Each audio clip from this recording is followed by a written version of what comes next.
परिषद फरीदाबाद सामूहिक हनुमान चालीसा पाठ बड़े धूमधाम से किया गया।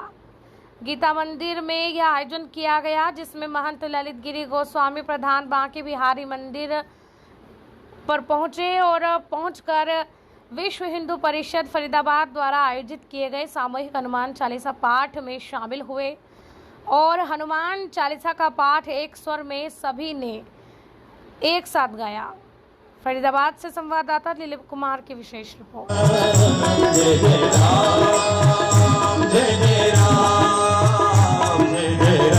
बहुत स्वागत आपका।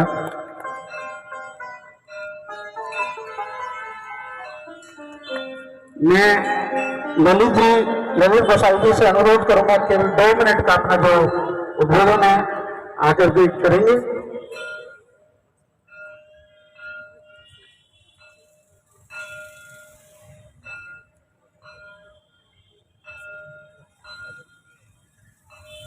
पर जो है वो हिंदू है, चाहे कुछ लोग पहले डर के मारे सनातन धर्म को छोड़ के इस्लाम कबूल कर लिया था। हमारी उनसे कोई लड़ाई नहीं है। हम उन्हें आह्वान करते हैं कि आज अपने घर में वापस आ जाइए। हमने लड़ना नहीं है। हिंदू अगर संगठित हो जाएगा और वो भी सोचेंगे, उन्हें प्यार मिलेगा, वो घर वापसी आएंगे। ईद जब हिंदुओं को पूछना जा रहा था तो गणपति उत्सव की शुरुआत हुई थी। वो आधा दिन रखते हैं, कोई 1 दिन रखता है, कोई 10 दिन रखता है। तो आज से वो शुरुआत भी हो गई है। आज गणेश चतुर्थी भी है। उसके बाद हिंदू जुड़ता चला गया। कश्मीर टू कन्याकुमारी ये परंपरा शुरू हुई। इसी तरह विश्व हिंदू परिषद ने कि हिंदू संगठित हो, सभी मंदिरों में, पार्कों में श्री हनुमान चालीसा जी का सामूहिक गुणगान करें। कोई अकेला है, प्लेटफॉर्म पे है, एयरपोर्ट पे है, और धर्मों से हमें सीखना चाहिए। हमें अपनी शर्म हटानी पड़ेगी। और क्योंकि वेस्टर्न कल्चर है, फैशन का दौर है, मान लिया, लेकिन अपनी संस्कृति को नहीं भूलना चाहिए। तो हमने उस कड़ी में शुरुआत की जो आज तक चल रहा है, और आज ये बड़ा समारोह होने जा रहा है। तो बच्चों को ये बताना है कि राम जी कौन थे, सीता कौन थी, लक्ष्मण कौन थे, हनुमान जी कौन थे, भरत कौन थे, मंत्रा कौन थी, कैकेयी कौन थी। तो ये सारी चीजें कि ये रामायण रामलीला देख लेनी और घर आ जाना नहीं, उसे जीवन में उतारें। और आज क्षेत्रवाद, भाषावाद, जातिवाद थी। जब हिंदुओं को पूछना जा रहा था तो गणपति उत्सव की शुरुआत हुई थी। वो आधा दिन रखते हैं, कोई 1 दिन रखता है, कोई 10 दिन रखता है। तो आज से वो शुरुआत भी हो गई है। आज गणेश चतुर्थी भी है। उसके बाद हिंदू जुड़ता चला गया। कश्मीर टू कन्याकुमारी ये परंपरा शुरू हुई। इसी तरह विश्व हिंदू परिषद ने कि हिंदू संगठित हो, सभी मंदिरों में, पार्कों में श्री हनुमान चालीसा जी का सामूहिक गुणगान करें। कोई अकेला है, प्लेटफॉर्म पे है, एयरपोर्ट पे है, और धर्मों से हमें सीखना चाहिए। हमें अपनी शर्म हटानी पड़ेगी। और क्योंकि वेस्टर्न कल्चर है, फैशन का दौर है, मान लिया, लेकिन अपनी संस्कृति को नहीं भूलना चाहिए। तो हमने उस कड़ी में शुरुआत की जो आज तक चल रहा है, और आज ये बड़ा समारोह होने जा रहा है। तो बच्चों को ये बताना है कि राम जी कौन थे, सीता कौन थी, लक्ष्मण कौन थे, हनुमान जी कौन थे, भरत कौन थे, मंत्रा कौन थी, कैकेयी कौन थी। तो ये सारी चीजें कि ये रामायण रामलीला देख लेनी और घर आ जाना नहीं, उसे जीवन में उतारें। और आज क्षेत्रवाद, भाषावाद, जातिवाद डर के मारे सनातन धर्म को छोड़ के इस्लाम कबूल कर लिया था। हमारी उनसे कोई लड़ाई नहीं है। हम उन्हें आह्वान करते हैं कि आज अपने घर में वापस आ जाइए। हमने लड़ना नहीं है। हिंदू अगर संगठित हो जाएगा और वो भी सोचेंगे, उन्हें प्यार मिलेगा, वो घर वापसी आएंगे। और अगर अभी नहीं तो फिर कभी नहीं। इसलिए हमें संगठित होना है हर कीमत पे। मुझे 2 मिनट दिए हैं बातें कहने के लिए, वोट है, लेकिन माताओं का एक फर्ज बनता है कि जितना ध्यान बेटी के पीछे लगाती हैं, सहेली कौन है, लेट क्यों हो गई, क्या बात है, तो उससे ज्यादा चिंता अगर बेटे की करेंगी कि बेटे की संगत क्या है, बेटा लैपटॉप में क्या कर रहा है, बेटे के पास ज्यादा पैसे कहां से आए, तो अपने आप ये चीजें ठीक हो जाएंगी। क्योंकि बच्चे दिशाहीन हो रहे हैं फैशन के दौर में, नशाखोरी के दौर में। तो आज बच्चे शिक्षित तो हो रहे हैं, लेकिन शिक्षित के साथ उदंड हो रहे हैं। हमें संस्कारवान बच्चों को बनाना है। अगर संस्कारवान बन गए तो ये जो वृद्धाश्रम खुल रहे हैं, पिताजी की जायदाद लेके उन्हें वहां छोड़ा जा रहा है, अब जला या मार तो नहीं रहे दहेज के लालच में, लेकिन तलाक हो रहे हैं। कानून हर व्यक्ति जानता है और जल्दी 6 महीने में तलाक हो जाता है। संस्कारों की कमी है। अगर बच्चों और बच्चियों को संस्कार माताएं दे दें तो ये वृद्ध जो हमारे बुजुर्ग हैं वो अपमानित हो रहे हैं, नारी प्रताड़ित हो रही है, बच्चे दिशाहीन हो रहे हैं, संस्कारहीन हो रहे हैं। अगर उन्हें संस्कार उनके अंदर डाल दिए जाएंगे तो ये वृद्धाश्रम बंद हो जाएंगे। और मैं अपनी वाणी को विराम देते हुए पुनः झोली फैलाता हूं कि इसी तरह हिंदू संगठित हो, क्षेत्रवाद, भाषावाद, जातिवाद होंगे। रामलला के सामने माथा टिकाएंगे और माथे से टिकाने के बाद उठेंगे तो बगल में जो हमारे पोते नाती होंगे उन्हें कहेंगे विश्व हिंदू परिषद के लोग हमारे घर आए थे और ये जो मंदिर बना है इस मंदिर को बनाने में हम सब ने भी सहयोग दिया।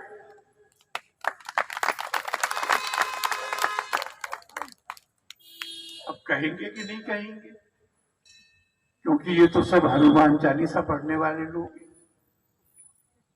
जितनी बार भी जहां कहीं भी हनुमान जी से परिचय पूछा गया, चाहे वो रावण ने पूछा, चाहे वो विभीषण ने पूछा, चाहे वो भरत जी ने पूछा, तो कभी हनुमान जी ने ये नहीं कहा कि मैं मिस्टर हनुमान हूं। उन्होंने कहा मैं रामदूत हूं। राम जी से अपना परिचय दिया।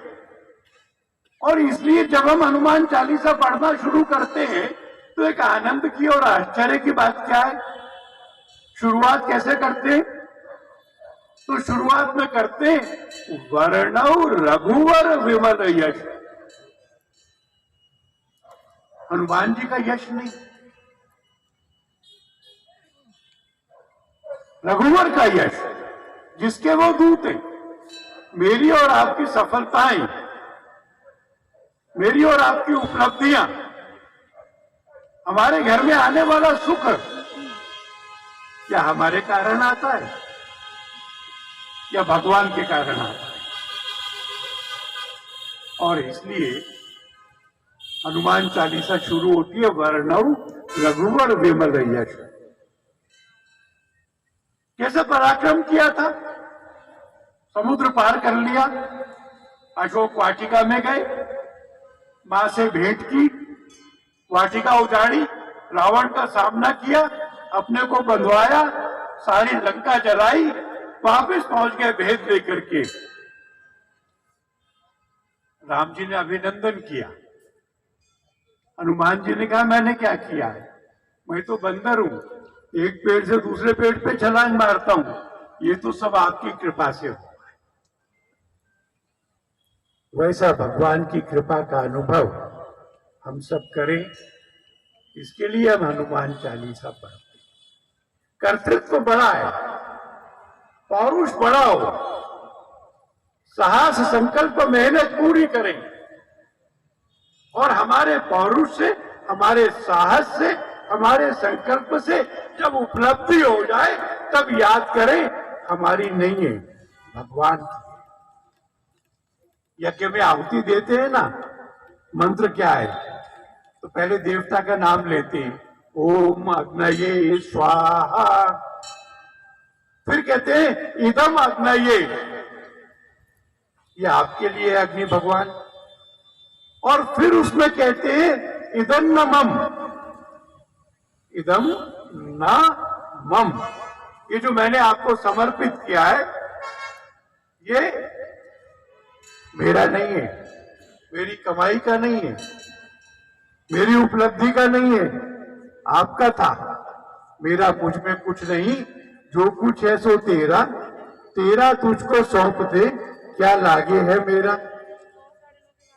इसी भाव से पूरे देश का समाज समरस हो, संगठित हो, शक्तिवान हो, संस्कारवान हो, और हनुमान जी की कृपा से, राम जी की कृपा से देश जैसा आगे बढ़ रहा है, वैसा आगे बढ़कर परम वैभव को हम प्राप्त कर सके, इतनी ही भगवान से प्रार्थना करके, और आपने प्रेम से सुना, इसलिए बहुत बहुत धन्यवाद देके बात करूं। देशभक्ति भी करते हैं। मित्रों, जब देश महान था, घी दूध की नदियों वाला देश, सोने की चिड़िया, विश्व गुरु, कारण क्या है? कारण था हम सब लोग इकट्ठे होते थे, यज्ञ करते थे, देश समाज और धर्म की चर्चा करते थे। केवल देव भक्ति नहीं, पूजा नहीं, उसके साथ साथ मेरे को जो मनुष्य जन्म मिला है उसका मूल हेतु क्या है, इस बात के ऊपर विचार करते थे। हमारे साधु संत महात्मा, हमारे गृहस्थी, ये सब लोग वानप्रस्थी सन्यासी बनकर के दुनिया में घूमते थे और लोगों को अपना कर्तव्य पथ याद दिलाते थे। और ये जब तक व्यवस्था रही, दुनिया भारत का लोहा मानती रही, दुनिया में भारत का नाम रहा, तूती बोलती रही। लेकिन ये व्यवस्था जब चरमरा गई, हमारे अंदर स्वार्थ आ गया, फूट आ गई, मैं बड़ा, मेरा परिवार बड़ा, मेरी जाति बड़ी, अच्छी बात है, लेकिन हमने बोलना शुरू कर दिया कि ये नीचा है, इसकी जाति नीची है, मैं महान हूं, ये बहुत पीछे है। और इस भावना के कारण हमारे अंदर फूट आ गई, संकीर्णता आ गई, और हमारे लोगों ने ही परकीय लोगों की मदद करनी शुरू की। और इसके कारण विदेशी लोग आए, उनके अंदर औकात और ताकत नहीं थी। लकड़ी कब कटी? जब लोहे की कुल्हाड़ी के अंदर हत्था किसका लगा? लकड़ी का ही लगा। हमारे राजा महाराजा खड़े हुए तो हमारे हिंदू माताओं और बहनों की संतानों ने विदेशियों की मदद की, और उस मदद के कारण 1200 साल तक परकीय लोग आए, 1200 साल तक। और हमारे मुसलमानों से लड़ते हुए 45 करोड़, और ईसाई यानी अंग्रेज, उनसे लड़ते हुए 5 करोड़, 50 करोड़ लोग मरे। तब जाकर के 15 अगस्त 1947 को आजादी की देवी का पदार्पण भारत में हुआ। हम सब लोग जिंदा हैं, किसके कारण जिंदा हैं? उन 50 करोड़ बलिदानियों के कारण। हम गीत भले ही गाते होंगे, दे दी हमें आजादी, बिना खड़क बिना ढाल, लेकिन ये सही बात नहीं है। हमने बलिदान दिया है, तब जाकर के हम लोग बचे। 2 नुकसान हुए हमको। पहला नुकसान, हमारी आबादी कम हो गई। आबादी, यदि 50 करोड़ नहीं मरते तो आज हम कितने ज्यादा संख्या में होते हैं और देश भी हमारे होते। और दूसरा नुकसान हुआ, हमारी भूमि कम हो गई। ये आजू बाजू के जो देश है, मैं सबका वर्णन नहीं करता, कुछ धार्मिक स्थानों के बारे में बताता हूँ। ये पाकिस्तान हमारा था, अफगानिस्तान हमारा था, इराक हमारा था, ईरान हमारा था, इधर नेपाल हमारा था, भूटान, तिब्बत, बाली, सुमात्रा, जावा, इंडोनेशिया, मलेशिया, थाईलैंड, ये म्यांमार, बर्मा और उधर श्रीलंका, ये सारे हमारे थे।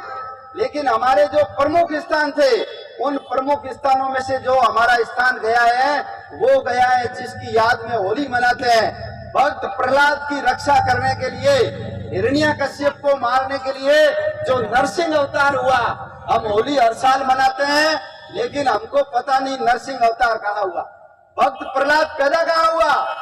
हिंदू को लीक पीटनी हो, टंकोरी बजानी हो, पूजा करनी हो, अगरबत्ती लगानी हो, उसके अंदर तो हिंदू मास्टर है, बड़ा हिपोक्रेट है। भगवान को कहेगा लंगर लगा दूंगा, भोग चढ़ा दूंगा, लेकिन रक्षा की गारंटी तूने दी है, जब संकट आए तो रक्षा के लिए तू मेरे पास आ जाए। हमको खुद को खड़ा होना पड़ेगा, तब हमारे अंदर भगवान आएगा। याद करो, सोमनाथ का मंदिर तोड़ा तो जितने आतताई थे, उनसे ज्यादा तो हमारे लोग थे। यदि पत्थर भी फेंकते तो उनको मार सकते थे। लेकिन धर्मो रक्षति रक्षिता, धर्म की रक्षा हम करेंगे तो धर्म हमारी रक्षा करेगा। हमारा धर्म था लड़ना, लेकिन हम नहीं लड़े। तो प्रहलाद जहां पैदा हुए उसका स्थान था मूल स्थान, उस मूल स्थान का वर्तमान नाम है मुल्तान। वो हमारे पास नहीं है, वो हमारे हाथ से चला गया। जिस सरस्वती नदी के किनारे सारस्वत ब्राह्मणों ने वेदों की रचनाएं की, वो सरस्वती नदी हमारे हाथ से चली गई। हिंगलाज माता का मंदिर भी हमारे हाथ से चला गया। कटास राज हमारे हाथ से चला गया। हमारे हाथ से भगवान राम के पुत्र लव ने लाहौर बसाया, हमारे हाथ से चला गया। भगवान राम के भाई भरत के बेटे तक्षशिला बसाया, चला गया हमारे हाथ से।